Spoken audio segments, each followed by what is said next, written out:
Hello, this is Leo from Leroy Gaming, and today I'm going to be bringing you my top 10 beginner tips for Pathfinder Wrath of the Righteous, helping you get started in this amazing yet extremely complex CRPG game. Let's go ahead and jump in to the tips right away. Alright, so the very first tip I want to provide you with is the fact that AC or armor class is king in this game. So if you don't know what armor class is, it's basically a rating of how hard you are to hit in the game. And whenever you're fighting an enemy, when they attack you, whether it's with a range attack like arrows or a melee attack, what they do is they roll a d20. So that's a dice that can roll between 1 and 20. They add their attack value to similar how you have an attack value on your attack. So let's say here I have a +6 value at this point. And then that's compared to your armor class. If they roll higher than your armor class, they hit you. Now, what you need to understand about armor class is that there are different forms of armor class bonuses, and some of them stack and some of them do not. So the most common type of armor class bonus is actually from your armor, like on the breastplate. This breastplate is an armor class of 8. Now, this does not stack with any other straight up armor buffs, namely that are provided from spells like magic armor that state in their actual definition that they increase just their armor class. So if you were to try and cast that on the character, you will actually get an error, and on the UI it is nice, it will show you that it does not stack. The other type is going to be bracers of armor, for example. You'll notice it's armor that acts as if you were wearing armor. And it also specifically notes in the description it does not stack with other armor or mage armor spell. Now, as you can see here in the descriptor, there are other types of armor class bonuses that do stack. You can have a type of luck bonus to armor. You can have a deflection bonus that's either going to be from a ring, it can come from spells, or very commonly, you're going to have it from a shield. They have deflection bonuses. You can also have natural armor that will stack. So you'll notice my character here has from dragon resistances a stacking natural armor bonus, and another natural armor bonus increase there, and an amulet of natural armor. All of that stacks. And then a final stacking type of bonus that's very common are going to be dodge bonuses. Those stack as well. Additionally, there are other type of bonuses that could be like alchemical or other forms. As long as they have a different descriptor, it's going to stack. The next tip is that companion pets are overpowered, so definitely use them. Additionally, they're going to have classes and they can even wear barding. So you'll notice here, this character companion, it has bardings. This horse does not. They can be ridden by players that control them. So for example, here if you select them, you can select the barding and have a mount. This is going to give the character additional mobility, but the actual companion will also still independently attack.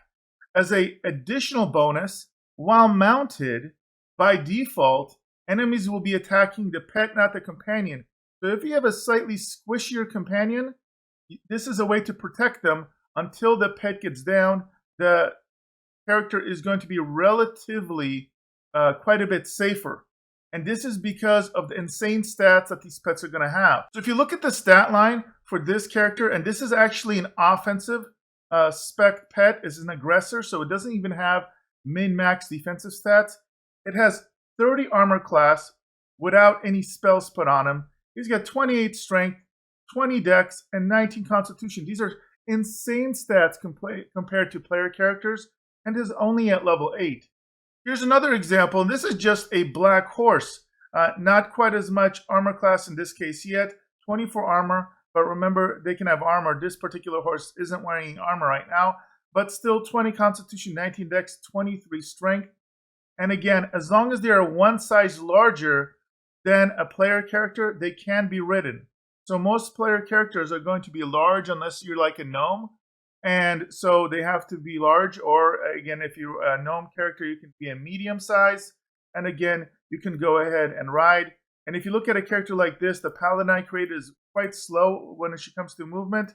You stick her on the horse, all of a sudden you have this crazy battle tank on a horse that is now way more mobile.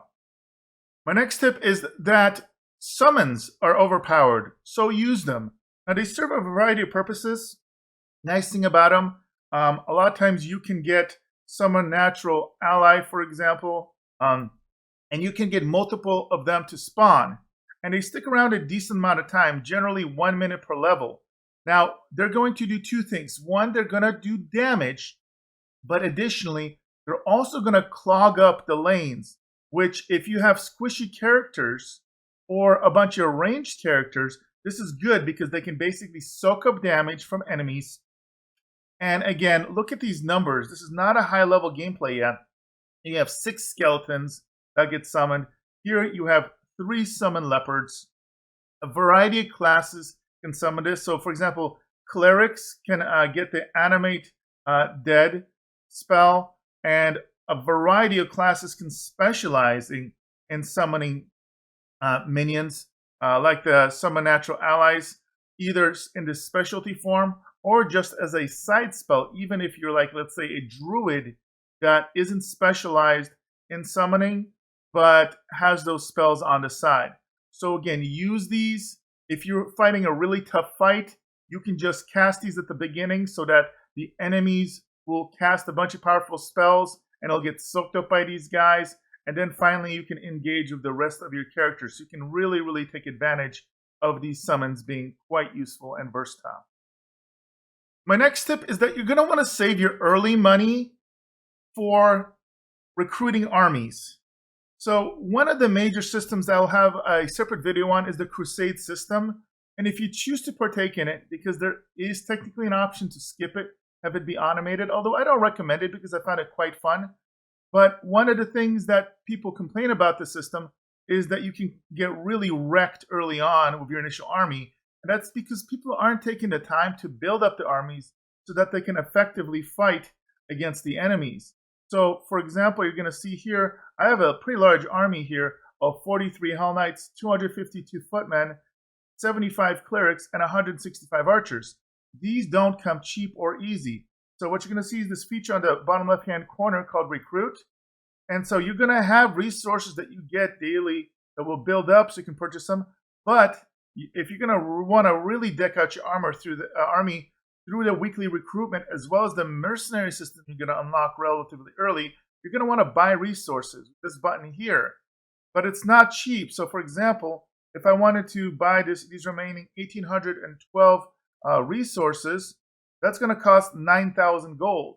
It can get quite expensive, but it is completely worth it because you will be getting a lot of money in the game as long as you're selling all the appropriate loots. And I'll talk about that in a different tip. So save up that early gold so you can buy up those resources, max out the units that you can buy, and get a nice, strong Crusader army right from the get-go. Now, the next tip I want to give you is to make sure that you have a mix of melee and ranged characters. Otherwise, you're going to be running into a lot of bottlenecks, and they can get stuck in fights where not everybody can get to the fights if you're not properly spaced. This is especially important as you go on in the game. You may end up getting various companions. Now, if you have a situation where a companion is rideable, I only recommend riding the companion because they don't lose any of their attacks, and it's going to also save you space, plus give your primary character a variety of more movement options where they're going to be moving a lot quicker than they instinctively would. If you're waiting for a pet that has not transformed yet and isn't big enough, as in this case, you're going to have them move independently. When it comes to your layout, you can, for example, I have a layout here. I stack for natural alignment, have the mount on top of the main tank character, if that's where they're connected. And then you have 2 kind of sub-tanks with additional related pets and or kind of non-tanky characters off to the side. You can put your range characters in the back if they've got like a ranger or a monk. And then your squishy casters I normally like having in the middle. And of course, you could easily cut down and have another ranged character if you wanted to here instead of this extra side character. But again, make sure to have that balance. Now, you do need to have frontline fighters. but you don't want to have so many of them that in a fight they get clogged up or they can't get to the fight because they're stuck behind your other characters and monsters. And the next tip is on how to make money. And this is about identifying the correct type of items to always pick up and sell. Now, most of this is going to come off dead bodies and also in boxes and chests. Do note if items are left in boxes and lootable containers of other sorts, those you need to manually get. But if you're killing massive amounts of monsters and enemies, don't worry, when you leave an exit of an area, you're going to get a menu here on the left that shows everything you can pick up. What you want to pick up is mouse over elements, and make sure you pick up anything that is masterwork or cold iron. These are going to be selling for 100, 200 gold on a regular amount, but do not pick up anything that is not labeled as such because it's going to weigh way too much generally. You may make an exception with some random armor. Obviously, pick up anything that's magical like this, but make sure you do a quick run through. Like this greatsword, you do not want to pick up. It's 8 pounds, only 12 gold. But you can do a quick look through these items and see what is worth picking up on the way out. And when you're at the vendor interface at the bottom right, you're going to see a button called bulk selling.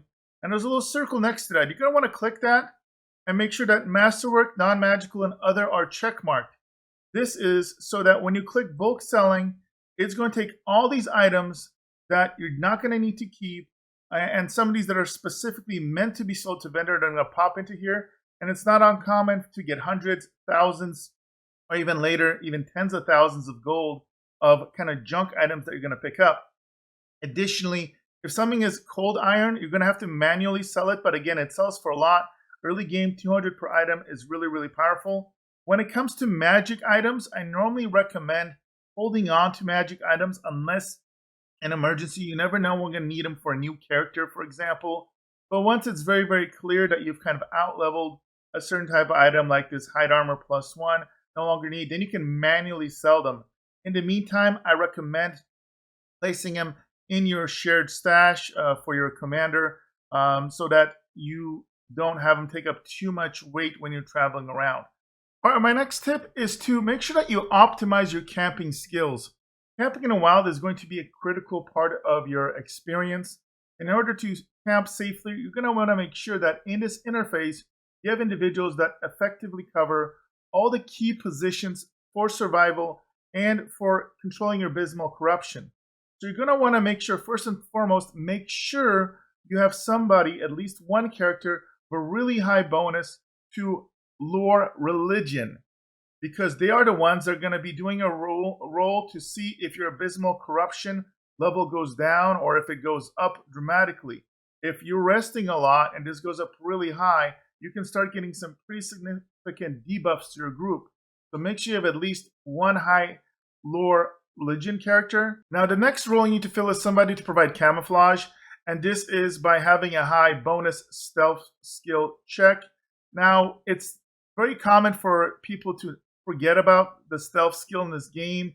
It's not common to have a whole group to sneak around slowly, mainly because the movement is so slow.